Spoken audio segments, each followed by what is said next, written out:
Good afternoon, everyone in India, and good evening to the folks out there in Australia, and to all the people out there in US.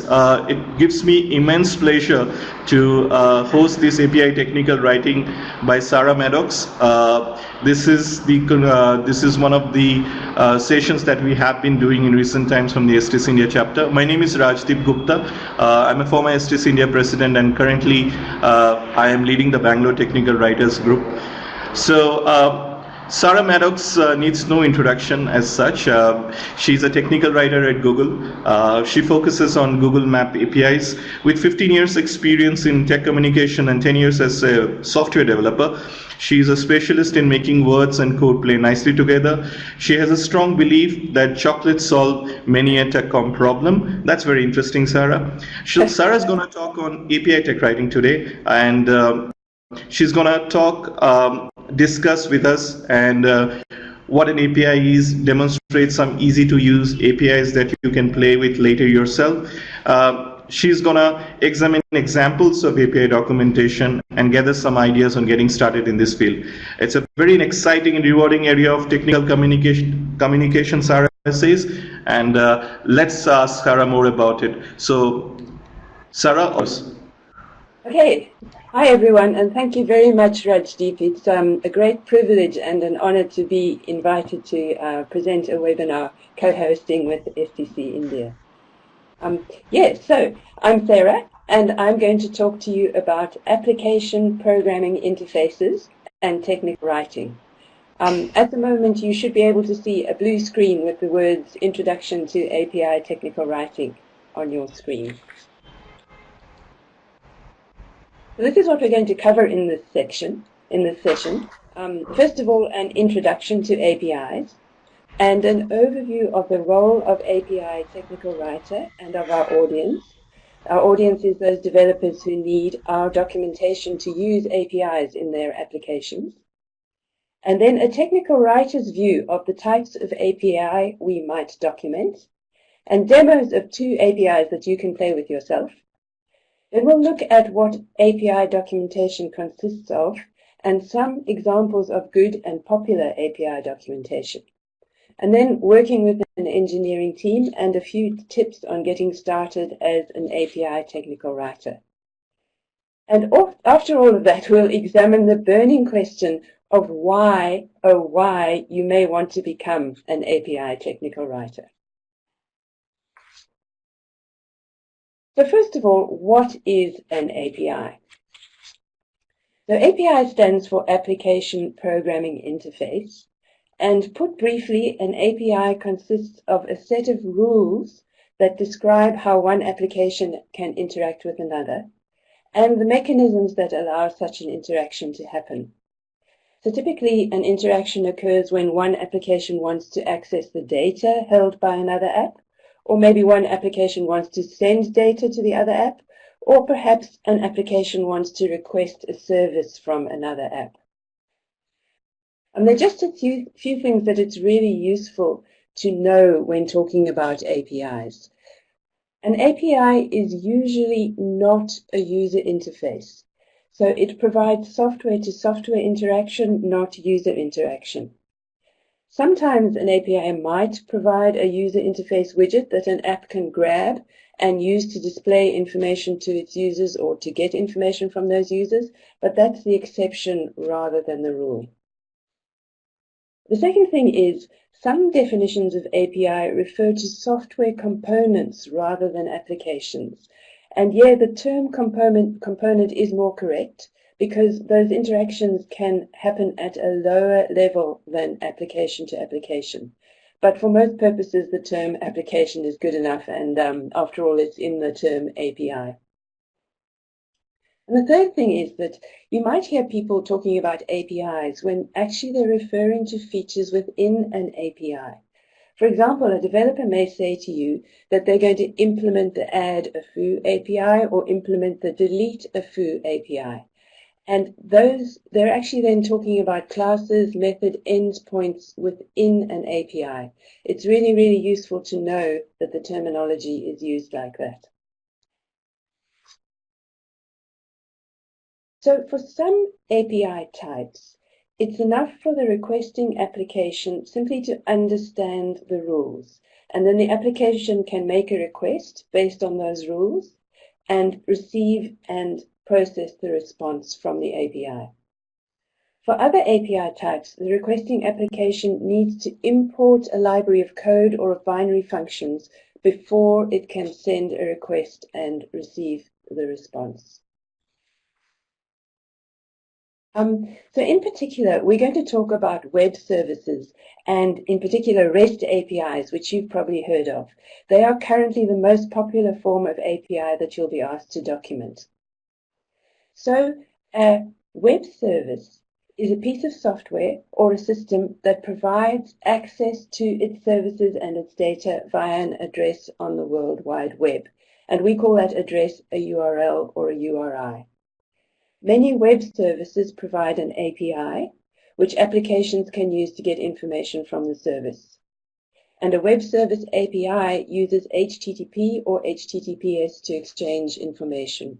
HTTPS is the encrypted version of HTTP. So there are a few different types of web service APIs. There's SOAP, XML RPC, and JSON RPC, and in particular REST. So an interaction might look something like this. We have a blue app, and the blue app is trying to get in touch with the grey app. The grey app is a web service, and it supplies access to its resources via an API. So the developer of the blue app takes a look at the documentation to see what resources the grey app has made available and the methods it will accept to access those resources. Now, some web services publish automatically generated documentation, and they have the weird names of WSDL and Waddle. So a WSDL is a web service definition language document, and it's a format commonly used to describe SOAP web services. And another common format is the Waddle. That's a web application description language, and that's used to describe REST services. So the magic thing about WSDLs and Waddles is that they are XML documents, and developers of the grey app can automatically generate a WSDL or a Waddle from the code. So they use various tools depending on the development environment. They run the tool and they generate a WSDL or a Waddle. These documents are also machine processable. So that means that the developers of the blue app can run a program that automatically generates code from the WSDL or Waddle and use that code as a starting point for their app. So that sounds really great, but note that not all web services publish a Waddle or a WSDL. And what's more, developers need more than those XML documents to understand what an API does and how to interact with it. And that's where we as technical writers come into it. So yeah, the developer of the blue app checks the documentation, and so now the blue app knows exactly how to approach the grey app, and the blue app sends an HTTP request over to the grey app, and the grey app responds. So we have two happy little apps. In this case, the grey app has returned an XML document containing the response. Note that the response could be in XML like here, or it could be in another format called JSON, or a few other formats as well. So how does a technical writer fit into all of this?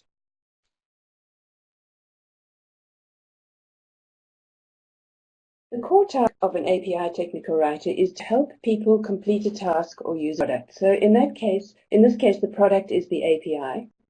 And in this respect, API technical writing is not so very different from other types of technical writing. So we explain concepts, we show people how to do something, we publish the terms of service of our product, and we notify our customers of changes and new features. But there's more. So API technical writers advise the developers in our own team on naming conventions within the code, and we make a stand for code readability. So we help our own developers make code easy for other developers to read.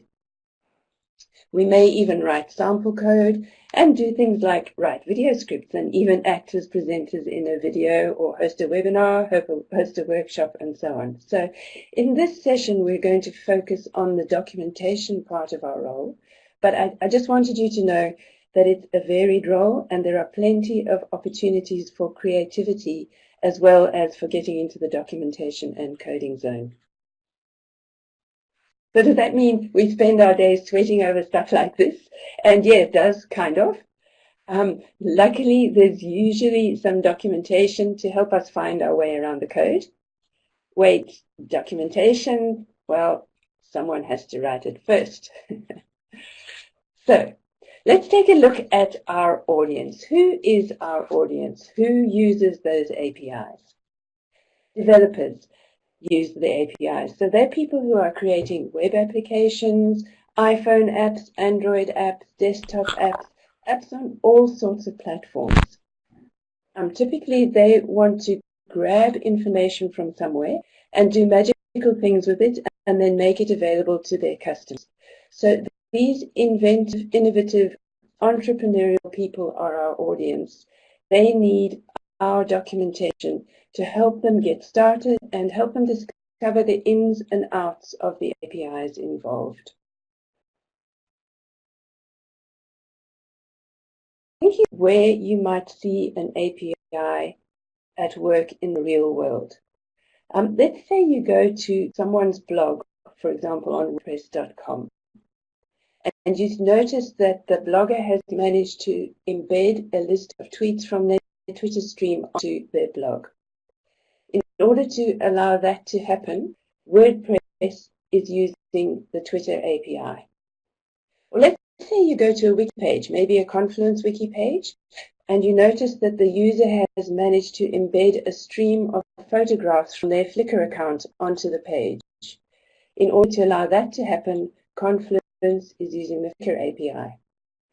And similarly, you can embed YouTube videos all over the show using the YouTube API. So let's take a look at the types of API we may ask to document.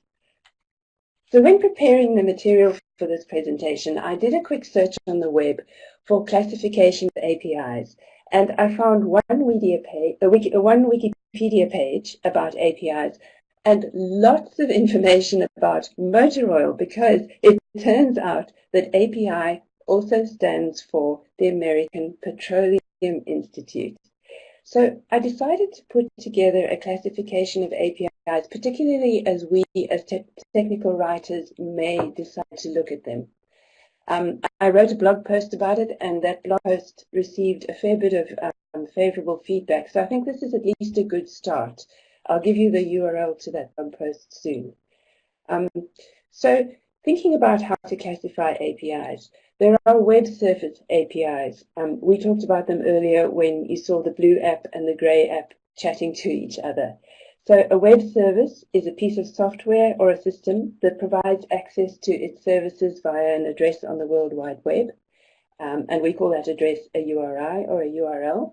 And a web service API exchanges information over HTTP or HTTPS. And one of the main types of web service that you'll probably encounter is a REST web service. Then there are library-based APIs. We're going to look at one of those very soon. To use this type of API, an application has to reference or import a library of code or of binary functions, and then it will use the functions and routines from that library to perform actions and exchange information. JavaScript APIs are a very good example, such as the Google Maps JavaScript API that we'll look at soon. Then there are class-based APIs, which are a subset of library APIs. So these APIs provide data and functionality organized around classes as defined in object-oriented languages. And each class offers a discrete set of information and associated behaviors, often corresponding to a human understanding of a concept. Then on the right-hand side, there are slightly more esoteric types of APIs. There are functions and routines in operating systems. So let's say you're writing an application for Windows or an application for the Mac OS X, and you need to access the file system or the user interface. The operating system provides APIs that your application can use to do that. There are object remoting APIs, so they use a remoting protocol like Corba or .NET remoting. And these APIs work by implementing local proxy objects that represent a remote object. And then the API, your application interacts with the local object, and the API protocol repeats or duplicates those interactions on the remote object. Most of these APIs are considered legacy, so you probably won't have much to do with those. And then there are hardware APIs, which are really interesting. So they allow an application to manipulate an addressable piece of hardware on a device. And the most approachable one that we can think of is if you think of a phone, so an Android phone or an iPhone, and it has a camera on it. Perhaps you want to write an application that takes a photograph. You need your application to be able to interact with the camera on the phone, and so there is an API for the camera. This is the blog post I told you about. This presentation is also available on SlideShare. My username on SlideShare is Sarah Maddox, so you can come to this presentation and get these links later. Both the links on this slide go to the same place, which is that blog post about API types. Okay, so let's get practical. Let's take a look at a JavaScript API. So this is just a screenshot. This isn't a demo yet. The Google Maps JavaScript API is an example of a library-based API. So it provides a library of functions that developers can use in their applications. This screenshot shows a map that I'm going to run shortly off an HTML file that is on my laptop, and we'll look at it in action soon. First, let's take a look at the code. So don't worry about this, it's really small. I'll dive into it in more detail later. I just wanted to let you see that this is all the code that you need in order to put an interactive map onto a web page or into your web application. So let's break this code down. It's basically HTML with some JavaScript in it and a bit of CSS. So let's start at the top.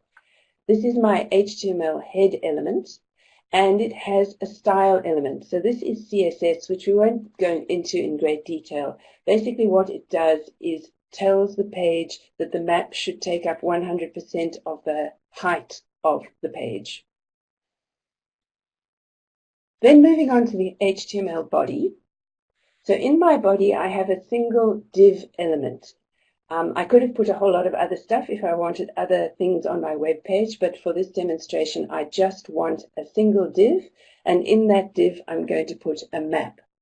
So I have called this div map. I've given it an ID of map. I could have called it Sarah Demo. I could have called it anything I liked. The main point is that we need to give it an ID so that we can refer to it later in our JavaScript. So that's my HTML body. I also have an HTML script element. Now this is where the magic starts.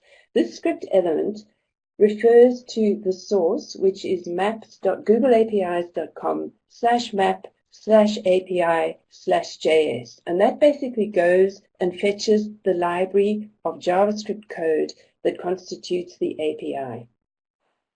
So this is a crucial piece of the page. This makes all the functions and objects of the API available to your JavaScript on the page. There are some other things here like the async attribute at the top. That informs the page that the script can load asynchronously, so the page doesn't have to wait for the script to finish loading before it carries on loading the rest of the page. And you'll notice there's a callback parameter towards the end. That callback parameter tells the page to call a function called initMap when the script has finished loading. So where is that initMap function defined? Let's go and have a look. That is the next and final script element on my HTML page. So the one we looked at previously went and fetched all the JavaScript that belongs to the Google Maps API. This script element is my own custom JavaScript, and its job is to insert the map onto the page. So what it does is it creates a JavaScript variable called map, and then it defines a function called initMap. Now I'm just going to flip back to the previous slide, and you'll see we had there callback equals initMap, and here is the function called initMap. So basically, when the JavaScript is finished loading, it must call this function. This function creates the map, so it says new google.maps.map, and it tells the Google Maps API to put a map in that div that we called map. It also sets up a few other parameters for the map. So it says I want the center of my map at a particular location. It defines the location with a latitude and longitude, and in this case, it's a latitude of -33 and a longitude of 151, which is the location of the Sydney Opera House, because we know everyone wants to go to the Sydney Opera House. It also defines a zoom factor for the map.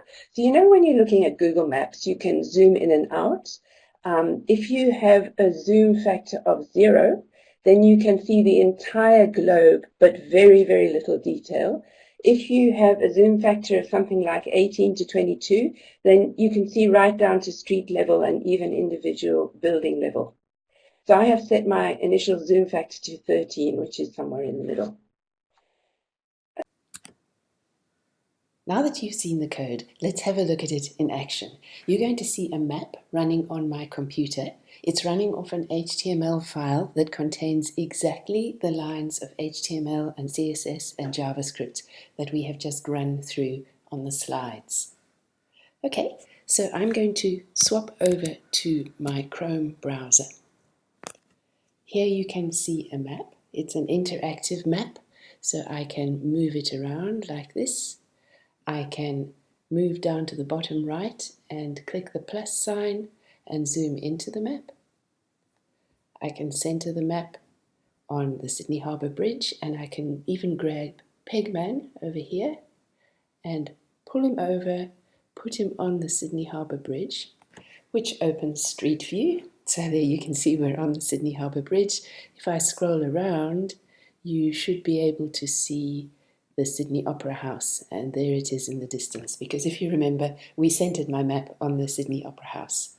So that opens Street View. I can now close Street View and go back to the map, and I can even change the map from map format to satellite format like that. So that is the magic of APIs. Just by inserting a few lines of code into my HTML file, I have all the functionality of Google Maps available on my web page. That was a JavaScript API. Now let's take a look at a web service, and specifically a REST API, which is something completely different. So, thinking back to the slide on web services, we noted that a REST API is a type of web service API, so it provides access to its services via a URL on the World Wide Web. And it uses HTTP to exchange information. So what we're going to do is we're going to use the Flickr API as an example of a REST API. So I'm going to attempt a real-time demo with Flickr. So we'll make a request to Flickr via the REST API, and then we'll have a look at the response, which should contain information about a list of photographs. And then we'll use the data in that response to fetch one of those photographs from Flickr. First, let's look at the nuts and bolts. Flickr is a website where people can go to upload photographs and share them with their friends. So I'm just going to swap over to my Chrome browser, and here you can see a photograph on Flickr. It's one of my photographs. If I scroll down, there is a lot of metadata about this particular photograph and about me.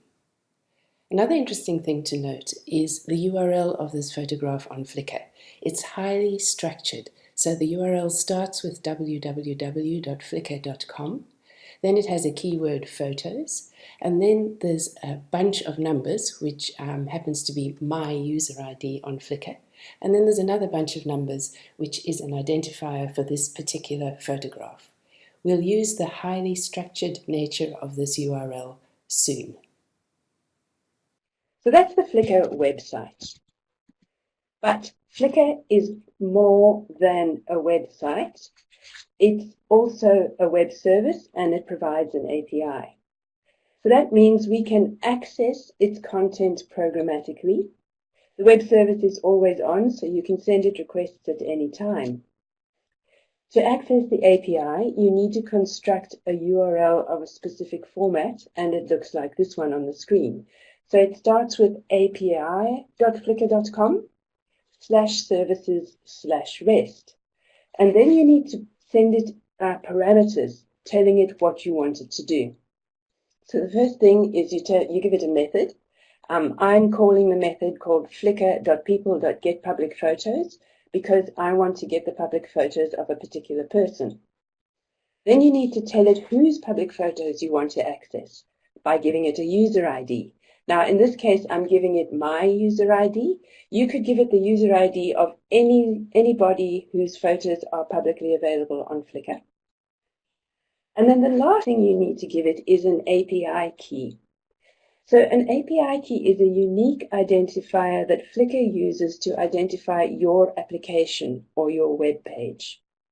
It's easy to get an API key and it's free from Flickr, provided your application is non-commercial.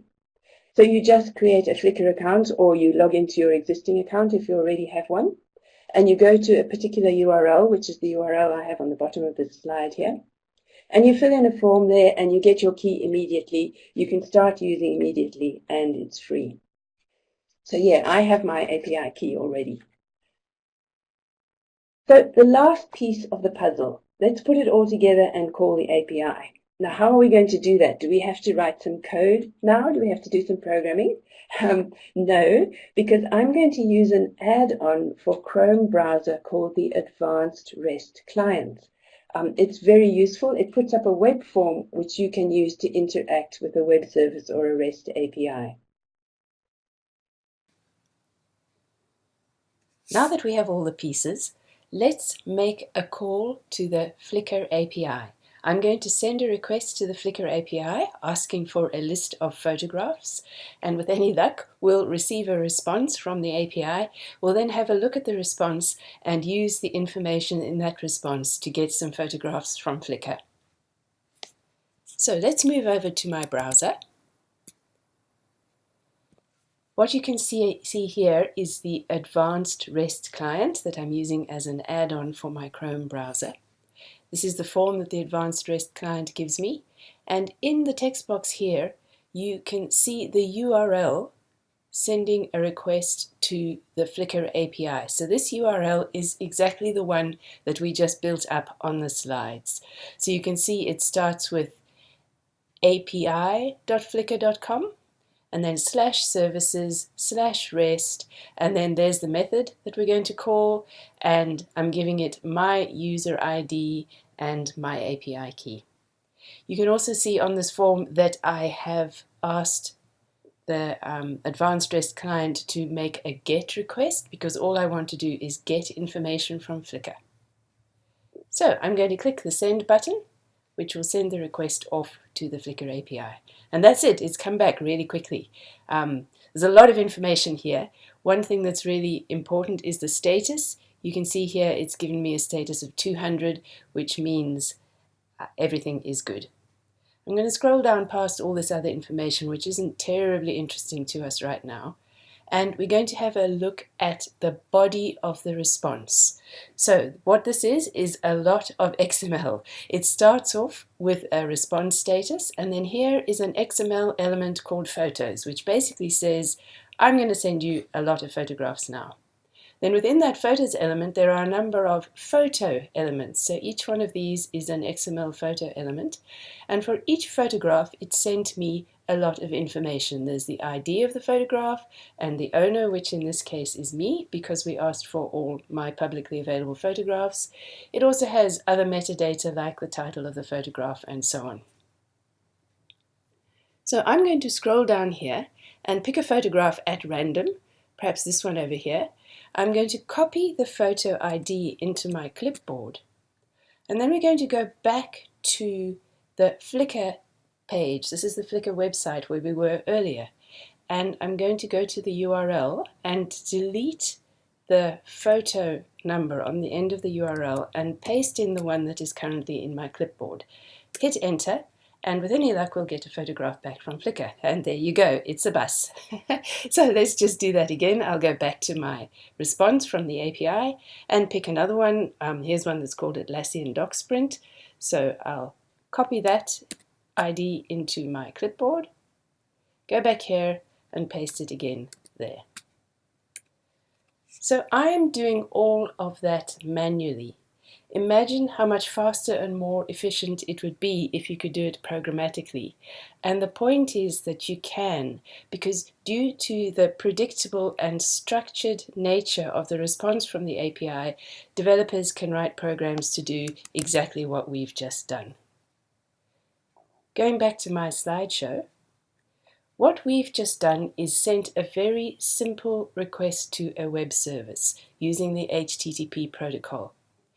There are a lot of things that are extra over and above in the HTTP protocol that we didn't use. We used a GET request because all we wanted to do was get information from Flickr. There are other types of HTTP requests such as post, put and delete that allow you to update the information via the service, provided you have the authorization to do that. And then you'll notice that when we sent the information to Flickr, we put all the information in the URL. There are other places in the request that you can put information, such as the request header and the request body. And similarly, when we got the information back and we looked at the body of the request, it was an XML document that we looked at. There are other data types that the API can send, such as JSON or even things like an image format. What does API documentation consist of? Let's have a look at some theory and then we'll examine some examples of good API documentation. API documentation should always have some conceptual guides. So overviews of what the API can do, conceptual guides, things that the developers need to understand before they can start using the API. And then use cases, so descriptions of common uses of the API. There are also lots of practical hands-on guides. Every piece of API documentation has a quick start guide. A quick start guide will tell developers where to go to get the tools they need. Perhaps they need to download something before they can start. It'll tell them where to get an API key or other authentication they may need. And it'll usually have some kind of hello world example. So hello world example is an application or a snippet of code that does very little. So typically an hello world example just prints the words hello world somewhere, maybe on a web page, maybe in a developer console. The purpose of a hello world program or sample is to let developers know that they have done all the setup required and they can now start doing their own coding. Then API documentation will also have hands-on tutorials focusing on the common uses of the API and sample code. So taking a step back and looking at what's on the left-hand side of this slide. From our point of view as technical writers, when we think about overviews and conceptual guides, use cases, quick start guides and tutorials, those are our bread and butter. They're what we're really good at. But what about sample code?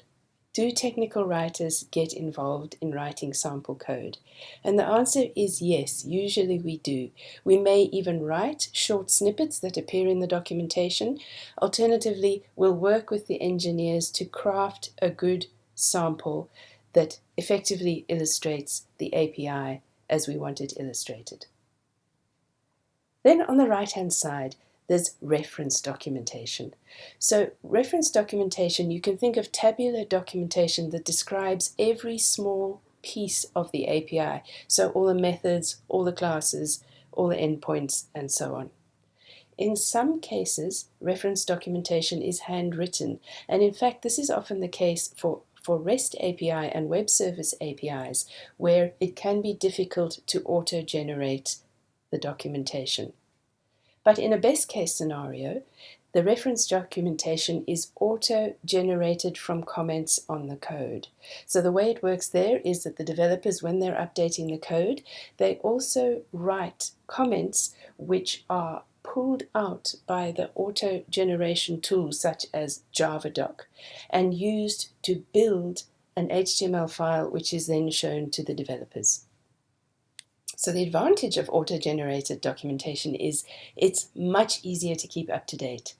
Whenever the developer goes and updates the code, they can also update the documentation at the same time.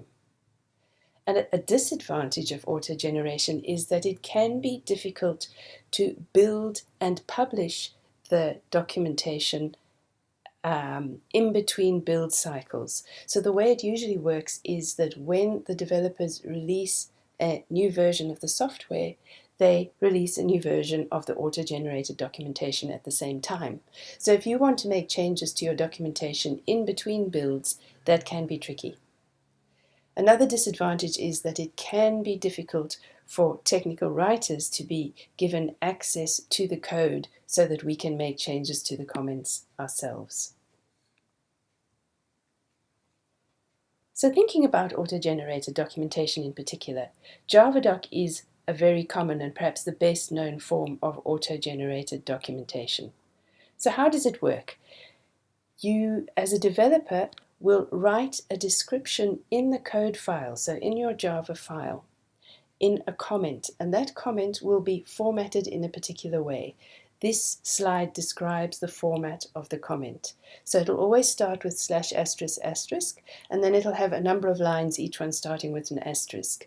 Typically the first line is a short description, and then it's followed by a more lengthy description. And in the more lengthy description, you can have even simple bits of HTML. For example, you might want to link externally to external documentation, or you might want to make something bold by putting in strong tags. You can also have specific links to other parts of the Javadoc, which you do with an @link tag. And at the end of the comment, you can have what are called special block tags, denoting specific sections of the page of documentation that results. So for example, an @param block tag describes a parameter or argument of a method. So you might have @param and then the name of the argument and then describe it. You could also have an @return block tag, which describes what the method returns. This is a very, very simple made-up example of a Javadoc comment. So you can see it starts with a /**, and then it has the short description, prints the user's favorite toy. Then it has a longer description. The printed string includes some predefined text and the color and type of the toy. Then there are a couple of @param tags. @param color. This is a parameter, a string containing the color of the toy. Or there's another parameter, toy, a string containing the type of toy. Now, interestingly, on this slide, underneath that comment, you can see there's some actual Java code. So that is the Java method. In this case, it's called printToy. The comment appears exactly like that in Java files. So the comment for Javadoc appears exactly above the Java code.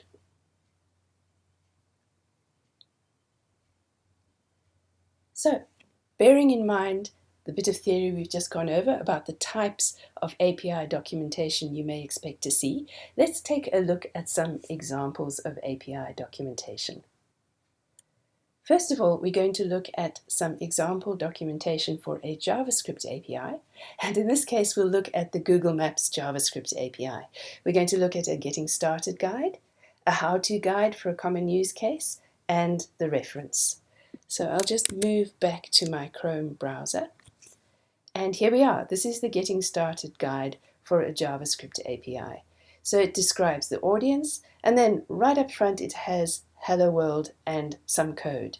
This is very important to developers. You'll notice that all API documentation has code scattered throughout it, and from the developer's point of view, the sooner you can get to the code, the better.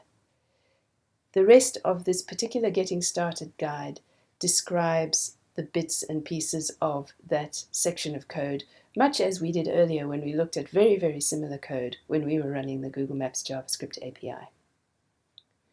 So that is the Getting Started guide. Let's move to the next tab and look at a how-to use case. So when you're adding a map, when a developer is adding a map, one of the things they often want to do is add a marker to the map in their application, pointing out something, so perhaps a store or a park or something like that. So this is a how-to guide for the use case of adding a marker to a map in a JavaScript API. So it starts with add a marker, gives a little bit of instruction, and then again right into the code. So the developer could copy this JavaScript code, put it into their page, and expect to see a marker appearing on their map. This page also describes how to remove a marker and then other fancy things that you can do like animating markers. And then an example of a reference. So this is reference documentation. It describes every single piece of the API, so every method, every class, and so on. This particular reference documentation here is generated using the Javadoc tool. So you can see there's the map class. It has methods such as, for example, you can get the center of the map using a method called getCenter. And here is the information about that particular method, and this information is extracted from comments in the code. Going back to my presentation, let's look at some example documentation for a REST API. And in this case, we're going to use Twitter's REST API. So we'll look at an overview and getting started guide, a how-to guide for a common use case, and a reference. And I think you're starting to see a little bit of a pattern emerge here now. So let's look at Twitter. This is Twitter's overview and getting started guide. So it does a little bit of introduction describing what a REST API is, and then an overview with the topics that developers can use to get started quickly. Then it tells the developer about default entities and retweets, how to authenticate if they're using this particular API. It basically introduces them to some concepts that they really need to know before they can use this API. Moving on to a common use case for this API. In Twitter, a very common use case is searching. So this particular page describes the search API for Twitter. It tells developers how to build a query. It tells them about the query operators that they can use to do their search. And I'm just going to scroll down past all this information to show you what is the actual goal to the developer, and that is these example searches. So Twitter says you want recent tweets that contain the hashtag Super Bowl. Your search URL is, and then it gives you an example of your search URL.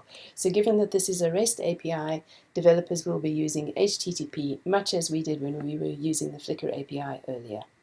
So again, the next example you want, and your search URL is. So that's a common use case for Twitter.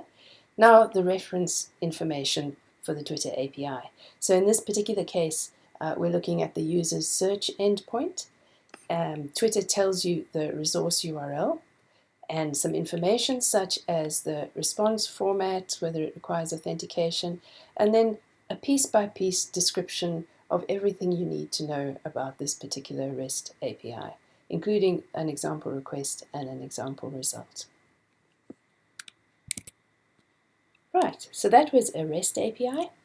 Let's look at some documentation for a Java-based API. And we're going to look at the Google Maps Android API, which being on the Android platform is based on the Java programming language. We'll look at an overview, a getting started guide, a how-to guide for a common use case, and a reference.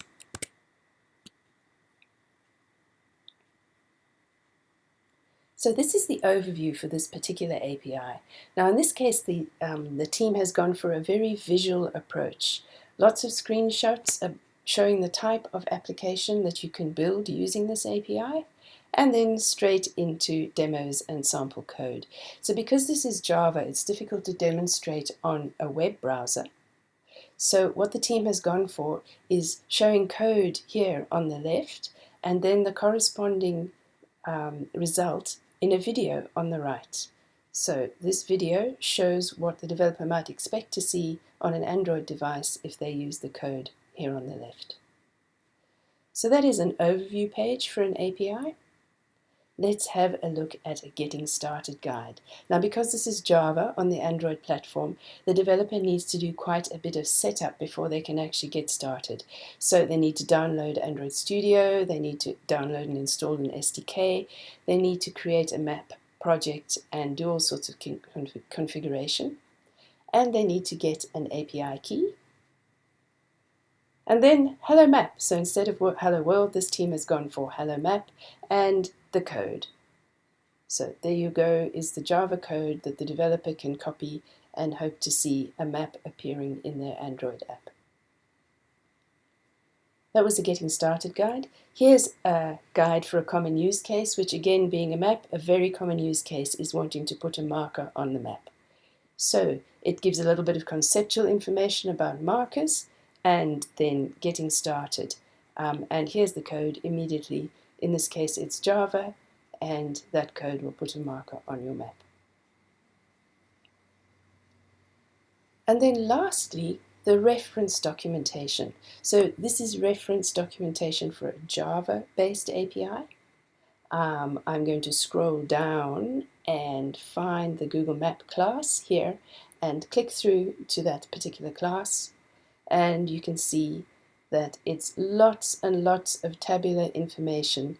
This information is generated from comments in the Java code, much as we saw on the slides earlier in this presentation. Now let's think about working with an engineering team. What is a day in the life of an API technical writer like? These are just some hints about how to go about working with an engineering team. First of all, sit with the team permanently if you can, or pull up a chair in their area every now and then. You know, perhaps you interact with many different teams, so you can't sit with the same team all the time. It is essential that the engineers get to know and trust you. They'll share information with you that you wouldn't even have thought of asking for. Also, teamwork is key to success. So make sure you know the core strengths of each team member. Those may be the engineers, product managers, marketing experts, technical support engineers, and make sure they know and understand your core skills as well. Keep your audience in mind at all times. So in the case of API documentation, the audience is developers, and they're often external developers who need to use your organization's products, the APIs. Also, get to know the tools that the engineering team uses and share them, use them yourself. So those could be the tools that they use to do their code reviews, could be the tools they use to communicate with each other, such as the email groups that they use. Just immerse yourself in the world of the engineers. And gather and share information. So that is one of our core strengths as technical writers.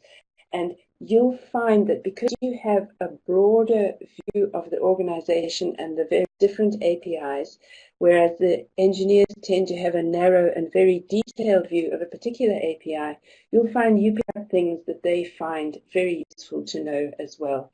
And they'll value you for sharing information like that. So what about code? It's a big question. Do technical writers need to be able to code?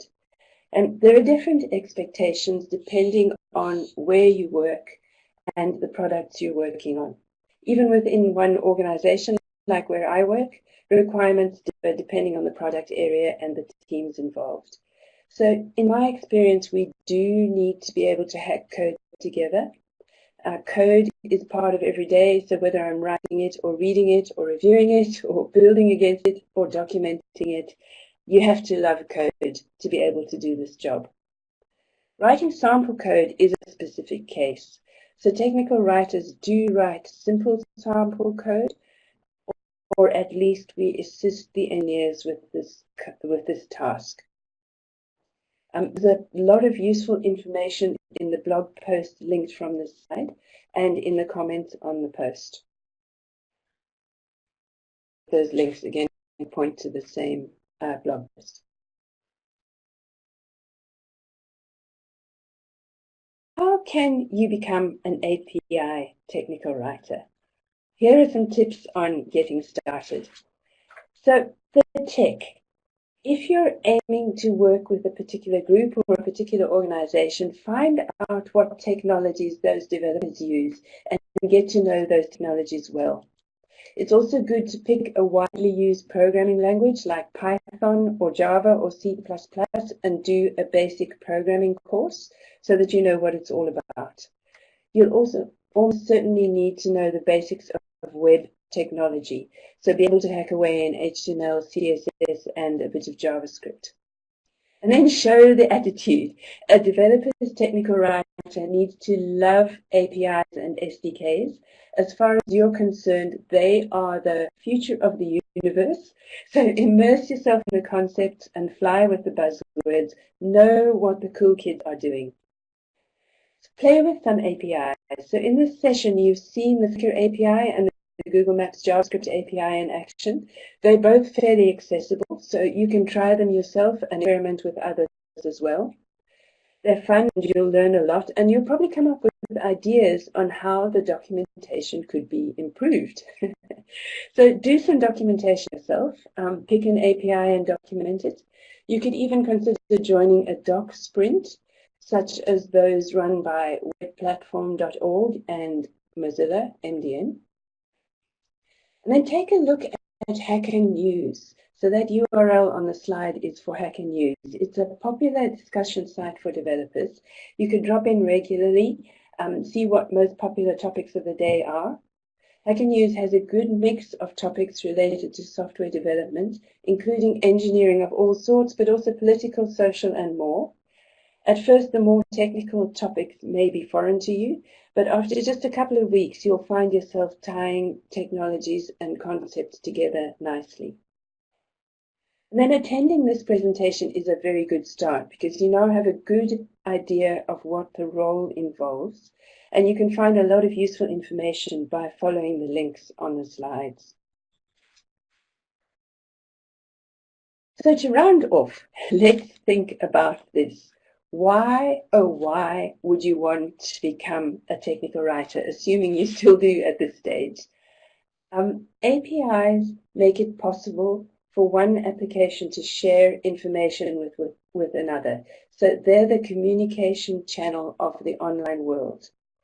Developers often need help hooking their app up to someone else's API, and a technical writer who can provide that help is in a very good position. What about the learning curve? Yes, it is steep, but this quotation is from an article that reflects the way I feel about learning to become an API technical writer. So there's no magic involved. You just decide you want to do it, and you start learning and doing it, and that's it. You are an API technical writer. I heartily recommend this entire article. It's called Code, the Newsroom and Self-Doubt by Noah Feldman. So that's it. That's the end of the presentation.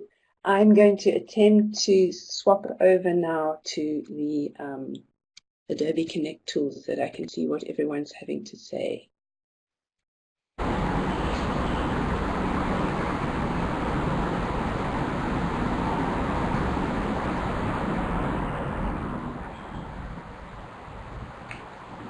So, Rajdeep, do you want to lead the chat session or coordinate it? Yeah, first of all, a big thank you from the STC India chapter. I want to thank you. I really enjoyed the session. This was the second time. And I pulled up a chair, I sit with you, and I loved every bit of advice that you gave on API documentation. And what we do right now is we open up the house for questions. So I think a couple of people have written on the chat window certain questions, so I can read it out and you can take one by one. Okay. We'll do that. So first question is from Ruchi. She asks, do you have standards for API doc, like the structure of an API document and what info is critical that needs to get into the document? Yeah, that's a really good question. I think things change throughout the life of an API. We kind of divide the documentation into a few pieces. One of the most important parts is the getting started guide, because without that, the engineer, the developer doesn't know where to start, whether they need to download stuff, whether they can just go and send an HTTP request, basically how the API works. So I think a very good standard is to ensure that you have that getting started guide, just telling the developer how to set up their environment and how to get going. Another standard is the reference documentation, because that describes every little method and resource in the API. So I think if you had just the getting started guide and the in-depth reference, you're in a very good position. Excellent. Then the third part, sorry, carry on. It's fine. Continue, Sarah. Okay, I was just going to say the third part that then becomes useful once you have those two going is the guides to the common use cases. Those are the common things that people want to do with your API. And the reason those are valuable, they're valuable from the external developer's point of view, but they're also valuable from your organization's point of view, because you can highlight what you view as the most valuable parts of your API. So you would work with the product managers and the engineering team to decide, which bits of the API you want to give more focus by providing a tutorial on those.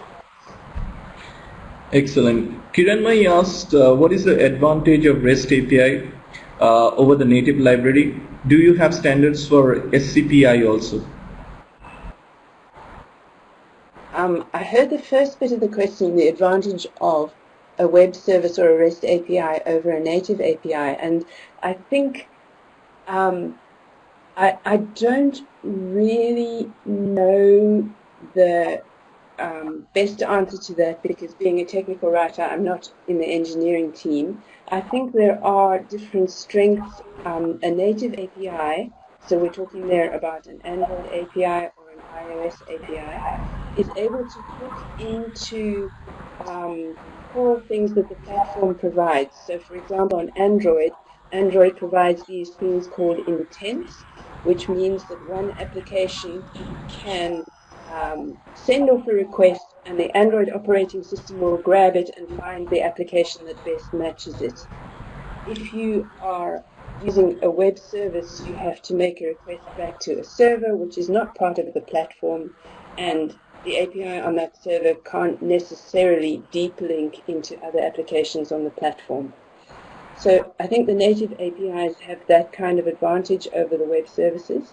However, the advantage of a web service is that it can be used from all sorts of places. So you can use web services from Android, from iOS, and from a JavaScript page, for example. Excellent. Ivan has a question. He says, I'm grappling with linking to guide or getting started information from the reference documentation. Do you have any advice on that? Is that a good idea at all? Yes, it's an excellent idea, and also that's a very good question. Unfortunately, most of the time you end up having to hard code those links yourself, so there's no easy way of putting a kind of a dynamic link from the reference documentation to the getting started guides and the developer guides. But it is a very good idea, because the reference documentation, although very valuable, is also very fragmented. So if you can steer your developers to a conceptual guide which gives them an overview of a particular feature or a particular function, and then they can go back to the reference guide for the details, that's an excellent idea.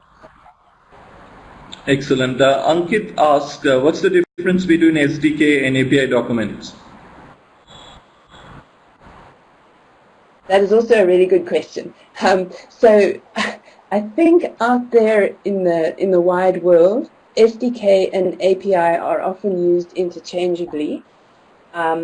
Where our organization at the moment draws the line is that an SDK is typically something that you need to download or something that provides an environment for you, whereas an API is something that you can call.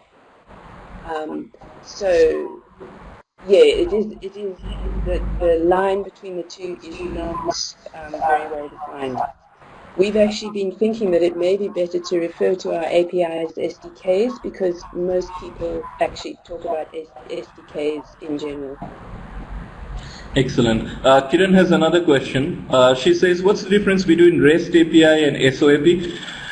Is my understanding right when I say that REST API is only over HTTP protocol and SOAP is all over all other protocols? To a certain extent, yes. The core difference, though, between the two is actually in the architecture of the API itself, so how the API is designed. So it's a little bit incorrect to classify SOAP, JSON, RPC, and whatever the other RPC was. I can't think of it at the moment, but it's a little bit misleading on my part to put SOAP and JSON RPC on the one side and REST on the other, because SOAP is a protocol, so is JSON RPC, whereas REST is the design of the API itself. People often say that the World Wide Web itself is designed using REST principles, and the principles of REST are basically that the API works by defining resources that you can call almost like calling nouns, rather than defining methods which directly reflect the methods in your implementation of the API. Excellent. So there's a lot of questions. So Sarah, I guess you need to do another probably webinar on REST API and SOAP and all that. But I'm taking two more. Do you document every public-facing APIs? Do you have any criteria when you lack the time? Ivan says he follows the OGF model. The which model is that? OGF. OGF. Not quite sure what OGF stands for, but so we do attempt to provide some documentation for every external facing API. Where that documentation might at the beginning be, very, very meager, just how to get started. But if we don't have any documentation, people won't know that the API exists or how to start using it.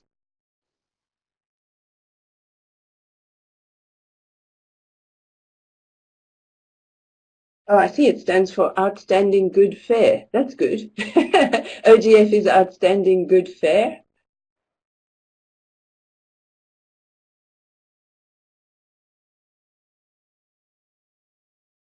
Hello?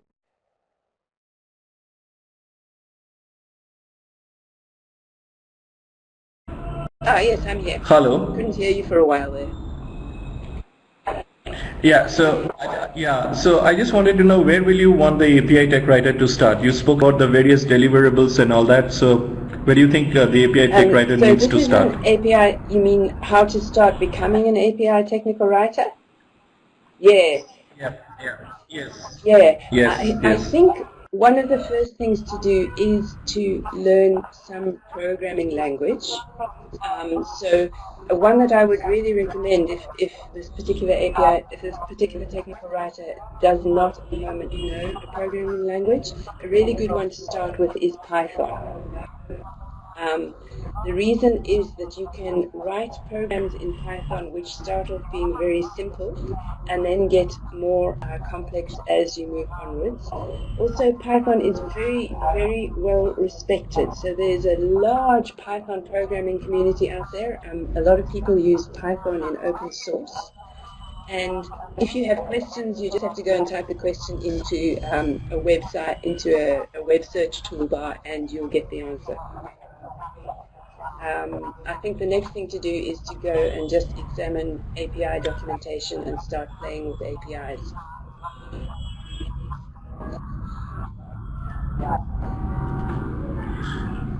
Excellent. I'm taking the last question. Shujoy asked, we find very less opportunity for API writer. Most of information is provided by architect.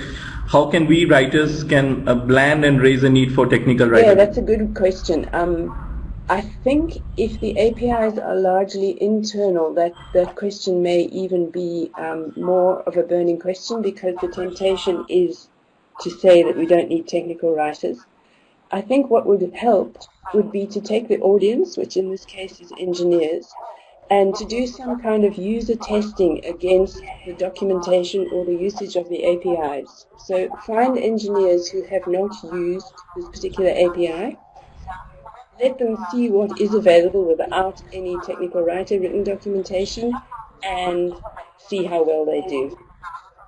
Another a good way of starting is if you can find the existing documentation and find bits where it is just really in need of our help, and then compile a document with the changes that we would make and go and present that to management. So some kinds of API documentation I've seen is where, for example, someone will be describing a method, and the method is called something like, add foo, and the description is, this method adds a foo. So the description provides absolutely no added benefit, and you as a technical writer could say something like, this method adds a foo, which in this API is, and then you describe what a foo is. So just show how technical writers add value to documentation.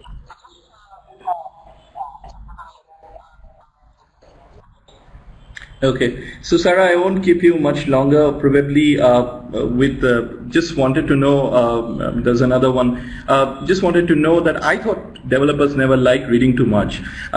So from your perspective and from your experiences in Google, when does the developer take advantage of the API documentation, and in what phase of SDLC or DDLC do you see that a technical writer would come much more in handy when they're preparing an API doc compared to a normal administrator guide or a user? Developers don't like to read a lot of text. In fact, I've just been doing some UX studies where we got a whole bunch of external developers to look at our documentation, and many of them said, there's too much text here. So I think the trick is to provide lots of code. When developers look at a document, they literally, their eyes skip from code sample to code sample. Where with other people, like most of us, when we're trying to read documentation, we skip from heading to heading. They skip from code sample to code sample. So make sure your documentation is very rich in code samples, and provide the text where something really does need in-depth information. And that's usually things like concepts that a developer needs to understand in order to be able to use the API.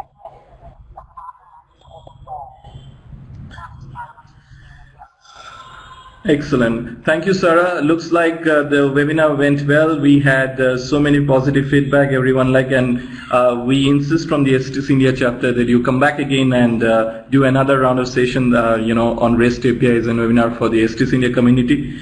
And I thank you once again.